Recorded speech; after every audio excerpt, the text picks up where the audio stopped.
സകല പിഞ്ചു കുഞ്ഞുങ്ങളെയും കൊല്ലുവാൻ ആ ദുഷ്ടൻ ആജ്ഞാപിച്ചു. രാജകിങ്കരന്മാർ നാടുനീളെ നടന്ന് കുഞ്ഞുങ്ങളെ വേട്ടയാടി. ഉണ്ണിയേശുവിനെ രാജകിങ്കരന്മാർ കൊല്ലുമെന്ന് മാതാപിതാക്കളായ മറിയവും ജോസഫും ഭയപ്പെട്ടു.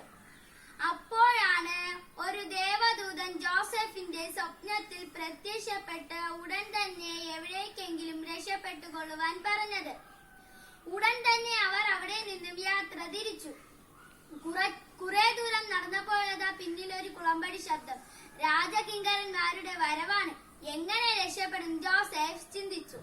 കുറച്ചകലെ ഒരു ഗുഹ അവരുടെ കണ്ണിൽ. ഗുഹാമുഖമാകെ ചിലന്തി വല മൂടിയിരിക്കുകയായിരുന്നു. ഒരു കമ്പെടുത്ത് അതെല്ലാം മാറ്റാൻ ജോസഫ് ചിന്തിച്ചു.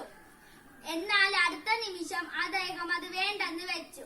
ഉണ്ണിയേശുവിനെയും മറിയത്തെയും ചിലന്തി വലയ്ക്കൊരു കേടും വരുത്താതെ അതിനുള്ളിൽ കടന്നു.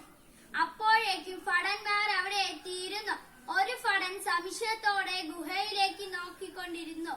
അപ്പോഴാണ് മറ്റൊരു ഭടൻ പറഞ്ഞത്, എടോ, അതിനുള്ളിൽ ആരും ഉണ്ടാകില്ല. കണ്ടില്ലേ, ഗുഹാമുഖമാകെ ചിലന്തി വല മൂടിയിരിക്കുന്നത്.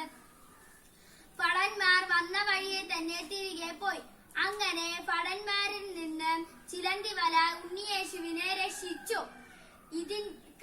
ഇതിന്റെ ഓർമ്മയ്ക്കായിട്ടാണ് ക്രിസ്മസ് ട്രീയിൽ ഇന്നും തിളക്കമുള്ള വെള്ളി നൂലുകൾ തൂക്കിയിടുന്നത്.